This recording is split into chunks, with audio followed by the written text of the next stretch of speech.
Okay, how many of you have taught for 10 years or more? Would you raise your hands? Now, anybody here have taught 15 years or more? Okay.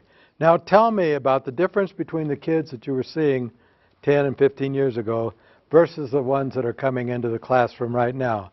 Are you having more kids who are having lots of family problems and bringing more psychological issues, or less? What is it? More. More. Okay. Now let's project. What do you suppose is going to happen with school budgets over the next few years?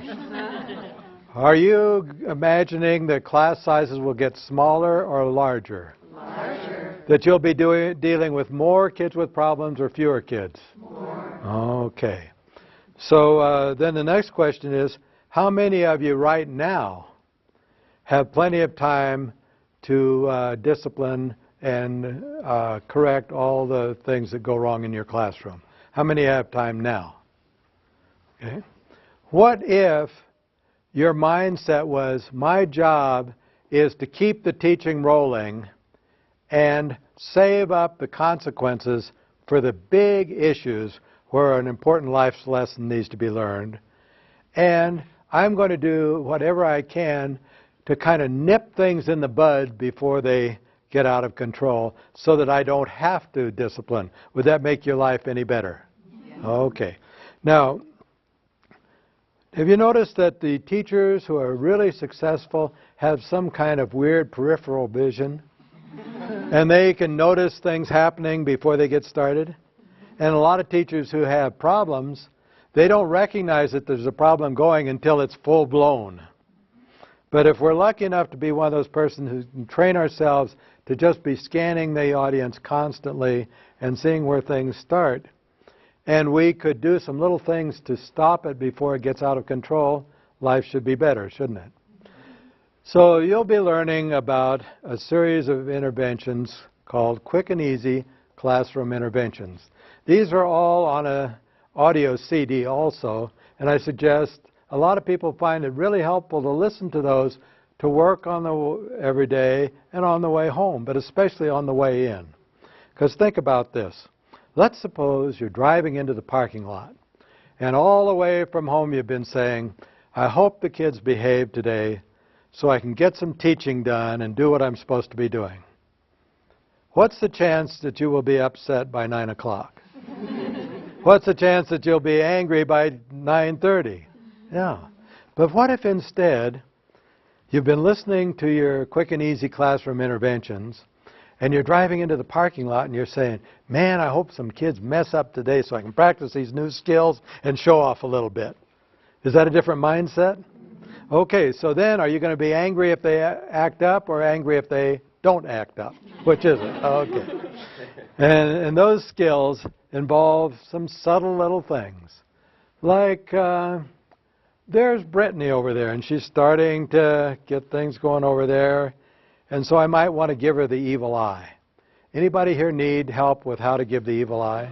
Okay. But maybe I give her the evil eye and a little shake of the head. But you know there's something even more sophisticated than the evil eye? And it's called a hug and a wink from across the room. So let's suppose she's starting to act up a little bit. I catch her eye like that. I grin. I give her a little shake of the head. What does that say? I know your game, and this ought to stop, right? And for a lot of kids, that'll work. But there are some kids it will not work on, right? So maybe I need to start wandering over to her, just getting close. And what if I just stood there and taught right beside her? Is there a chance maybe she might settle down? Is there a chance that her friends will be looking at her like, geez, Brittany, why don't you shape up, you know? Yeah. Okay, so I could just teach there. And if so, I don't have to do anything. Is that one less job for me today? Okay. And maybe that doesn't work. Maybe I want to use the Columbo Wander. Now, the Columbo Wander is, I head toward Brittany, but I get all sidetracked along the way. I don't give her my eyes, because if I catch her eyes, then she can kind of lock me in, right? Isn't that kind of like a magnet when that happens? So I'm looking over here and I'm asking questions over here and I'm getting closer and closer. Now here she is. I'm finally right beside her. What about her anxiety level now that I'm right here? Gone up. Gone up, yeah. And what if I just kind of slide on past there and keep going? What is she going to go? And the next step in the Columbo Wander is called surprise U-turn. U-turn, come in from the rear and whisper in the ear.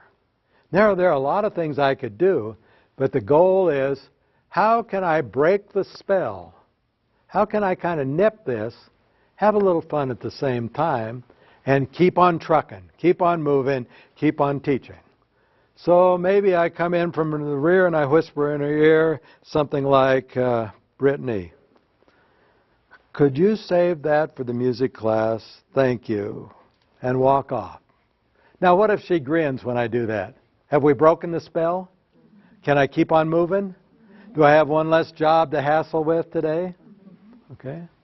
Or it could be, oh, is this the right place for that?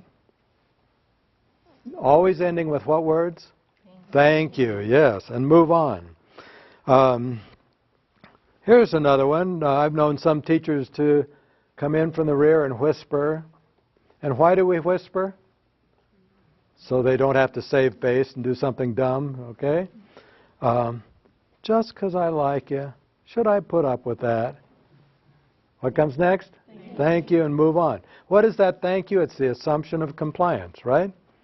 Now, if it doesn't work, I have been known, and you can only do this if you don't look at the kid. But I have been known to just lean on that kid's shoulder while I'm teaching. It's pretty hard to act up when that's happening, right? Now, if I were looking at her, that would cause a big problem, right? It has to be almost absent-minded. And I bet each and every one of you know which kid you could do that with and which kid you could not. But what if you did it and then you turn around, what did I do? How do we respond to that? Just move off and keep on teaching. The whole idea is keep on trucking. Save up the consequences for the really serious issues along the way. But if I can do anything like that, that'll break the spell, could you save that for the bus driver? You know, if I can just get them to break that spell and move on, boy, that's gravy, isn't it? I know one teacher who had gotten real good at that, and she said, could you save that for gym class? And the gym teacher said, can you save it for reading class? And then she got on the bus, and the bus driver said, could you save this for your mother? And she finally said, where am I supposed to? Everybody's in this game together, and I'm not in the game. Okay. So the whole idea is what? We don't spend our time trying to figure out how we can teach kids a lesson because they misbehaved, get even with them and discipline. But the big thing with Love and Logic so far, has it been mostly about consequencing, or has it been mostly about creating relationships and preventing problems so that we don't have to spend a lot of time on discipline? We want some energy left over at the end of the day for ourselves and our own family, right? Now let's suppose these little interventions are not working. On that CD, there's 23 of them. But you have a lot of options. You've already heard of options today. Can we use some enforceable statements? Could we use some recovery?